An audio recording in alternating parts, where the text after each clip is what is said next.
Здравствуйте, с вами новостная служба Центральноазиатского телеканала. В студии Андрей Рябченко и сегодня в программе. Таджикского оппозиционера, заместителя председателя Конгресса конструктивных сил, задержали по запросу Душанбе в Кишиневе. С сегодняшнего дня Кыргызстан полноправный член Евразийского экономического союза. За последние 13 лет Таджикистан получил $3 миллиарда внешней помощи. Куда делись деньги? Ислам Каримов получил право лишать любого узбекистанца гражданства, если сочтет его опасным республике. В Казахстане полицейские, уволенные за смену пола, требуют восстановления в службе.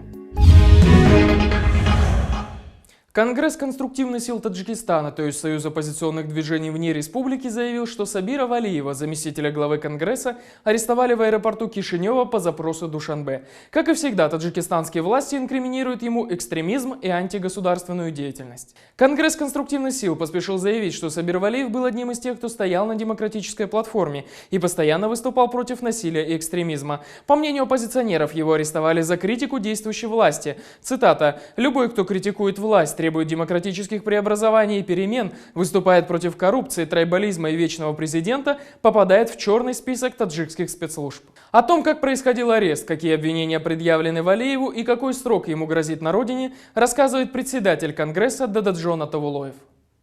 Мне стыдно за таджикских властей, за мое государство. Стыдно за то, что они любого человека, который хочет перемен, который хочет изменений, объявляют экстремистом, террористом и врагом. Поиск врагов для этого режима не закончился. Дошло до того, что сегодня арестуют студентов, женщин, пенсионеров. В Таджикистане нет справедливого суда. Есть один судья, один прокурор, один имам хатиб, один учитель учителей. Это имам Али Рахмонов. Если Сабир Валиев попадет в Таджикистан, его, безусловно, ждет пытки, издевательства и минимум 15-20 лет заключения. Всех не пересадишь. Каждый арест усиливает волну протеста. Все, что нас убивает, нас делает сильнее. Сегодня многие люди рядом с Сабиром Валиевым. Мы все Сабири. И поверьте, они думают, что затекает рот многим, но они должны знать, что сегодня голос протеста, голос людей, требующих перемен и изменений, это больше половины Таджикистана. Таджикистан за последние 13 лет получил $2 миллиарда 700 миллионов помощи от внешних доноров, стран, многосторонних финансовых институтов, неправительственных организаций или фондов. Больше всего одаривал Душанбе грантами и кредитами Китай, который помог стране более чем на $1 миллиард. Активными донорами Таджикистана также явились Европейский Союз, давший более $350 миллионов, США с 340 миллионами, Япония дала свыше 270 миллионов и Германия, проспонсировавшая республику более чем на $200 миллионов. Только в прошлом году страна успела получить более 180 миллионов на разные нужды. А вот на что ушли столь значительные средства — вопрос. Наверное, на постройку красивейшего, по версии одного из англоязычных порталов, президентского дворца.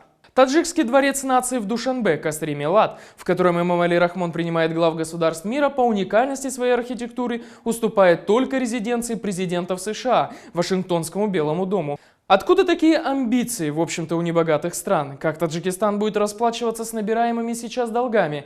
И куда все-таки идут все новые и новые миллионы? Свое отношение к президентским комплексам и экономической политике высказал эксперт. В Таджикистане нет никакой экономики. То, что они строят, знаете, это вот огромные дворцы, да, которые напоминают дворец колхозника. Это просто они болеют гигантоманией. Они хотят строить самую большую библиотеку, они хотят строить самую большую чайхану, самый большой мечеть. Но это все и с точки зрения архитектуры, и с точки зрения расходов абсолютно большая глупость. Они любят большие стройки, чтобы оттуда больше воровать, больше ничего. С сегодняшнего дня Кыргызстан стал полноправным членом Евразийского экономического союза, наравне с Россией, Казахстаном, Белоруссией и Арменией. Накануне Нурсултан Назарбаев прибыл с рабочим визитом в республику, чтобы посредством телемоста вместе с Алмазбеком Атамбаевым принять участие в символическом открытии границы на контрольно-пропускном пункте Акжол. Вчера Нурсултан Назарбаев прилетел в Кыргызстан. Его самолет приземлился в международном аэропорту Иссык-Куль, где главу Казахстана встретил Алмазбек Атамбаев. Помимо церемонии открытия, Назарбаев и Атамбаев проведут переговоры о вопросах киргизско-казахского сотрудничества. В этот же день для Кыргызстана откроются внутренние границы стран ЕАЭС. Перемещение товаров будет осуществляться без взимания пошлин и таможенного контроля. При этом пограничный контроль будет осуществляться в прежнем порядке. Первые 12 часов таможенная служба будет вручную вести таможенное оформление грузов, которые пересекают внешнюю границу ЕАЭС, совпадающую с госграницей Киргизии. В ночь вступления в силу договора команда программистов приступит к перезагрузке автоматизированной системы, с помощью которой ведется таможенное оформление. Процесс перезагрузки может занять 12 часов, а потому все это время таможенники будут осуществлять регистрацию в бумажном виде.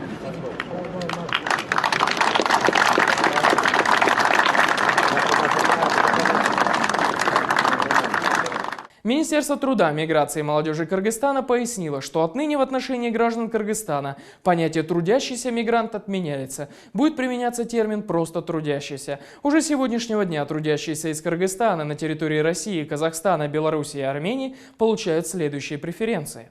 Деятельность, связанная с привлечением трудящихся мигрантов, осуществляется работодателем без квоты. Не требуется получение разрешений на осуществление трудовой деятельности на территории ЕАЭС. Трудящийся и члены его семьи освобождаются от регистрации в течение 30 суток со дня въезда. Регистрация трудящегося и членов его семьи определяется сроком действия договора с работодателем. Признаются документы об образовании, выданные образовательными организациями Кыргызстана, без проведения процедуры признания, за исключением дипломов в педагогической, юридической, медицинской или фармацевтической сферах. Дети трудящегося имеют право на посещение дошкольных учреждений, получение образования в соответствии с законами государства трудоустройства. Трудящимся и членам семей предоставляется право на получение бесплатной скорой медицинской помощи, вне зависимости от наличия медицинского страхового полиса.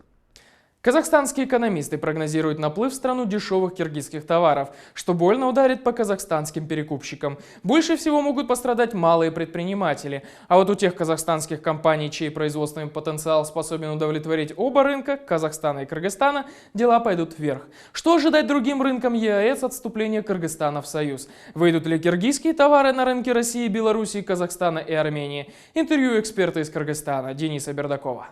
Ограничение было только действительно на границе, когда различные таможенные проверки отнимали время.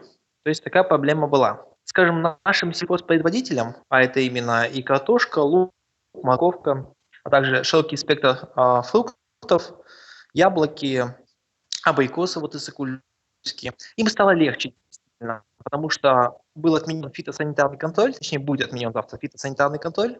Скажем, таких вещах, как швейная промышленность, то здесь Кыргызстан, в принципе, остаются те же самые условия, которые были в зоне свободной торговли СНГ, только с одним большим изменением.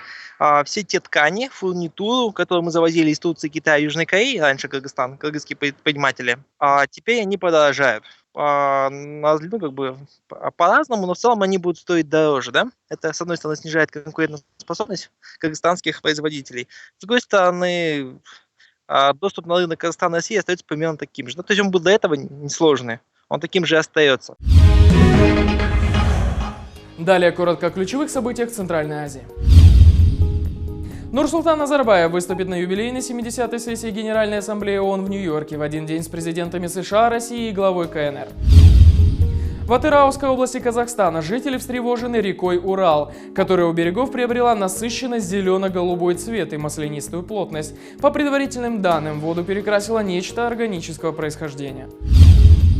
В Москве сегодня стартовали Дни культуры Таджикистана в России. В первый день состоится концерт и фотовыставка в Москве. Зачин будет подхвачен в Калининграде, а завершится праздничная череда в субботу концертом в подмосковном городе Раменское. В законодательстве Узбекистана появились новые поводы для утраты гражданства этой республики. Теперь узбекское подданство может быть утрачено в случае, если человек причинил существенный вред интересам общества и государства, занимаясь деятельностью в пользу другой страны, либо путем совершения преступлений против мира и безопасности. Раньше утратить гражданство Узбекистана человек мог только в 3 случаях, сообщает Фергана. Если человек проходит военную службу или работает в госорганах другой страны, если узбекистанец за границей не встал на консульский учет в течение течение 5 лет и если изначально гражданство было приобретено в результате представления заведомо ложных сведений. Сейчас же лишить человека гражданства могут по множеству причин. Среди них не только такие преступления, как нарушение законов и обычаев войны, геноцид или наемничество, но и терроризм, несообщение сведений и фактов о готовящихся терактах и возбуждение национальной, расовой или религиозной вражды. Под последний критерий могут попасть множество заключенных в узбекских тюрьмах, которых обвинили в членстве в экстремистских формированиях. Месяцем ранее в Таджикистане была введена норма о том, что таджикистанцы, воюющие в составе террористических организаций за рубежом, будут лишаться гражданства, причем автоматически. Зачем республикам Центральной Азии срочно понадобились новые поводы лишить подданства своих сограждан? Как они планируют судить вернувшихся с Ближнего Востока, если де юре они уже автоматически лишены гражданства? Комментарий юриста из Российской академии госслужбы при президенте России Владимира Ботнева. Ну, на каком основании его лишили гражданства? Я понимаю, если бы он измену родины там какую-то допустил, я не знаю, еще что-то. Да, он воевал там, да. Это был его выбор. Но в любом случае он вернется, его тогда действительно будут хотя бы судить по законам в данной ситуации Таджикистана. А потом, ну что значит человека лишить гражданства? Может быть, он потом одумается, решит вернуться на родину. Да, хорошо, он, может быть, отбудет какой-то срок наказания, я понимаю. Но у него же там остались родные и так далее. Если же его лишить гражданства, да, ему тогда возвращаться некуда будет. У него будут все мосты сожжены, да, значит, он будет до конца там воевать и так далее, и все. То есть я считаю, что это неправильный закон абсолютно.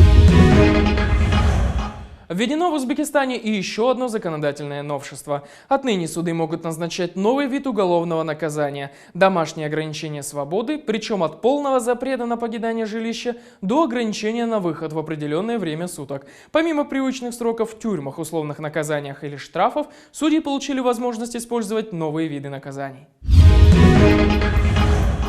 Это были актуальные события Центральноазиатского региона. Мы говорим то, что иные предпочитают умалчивать. До свидания.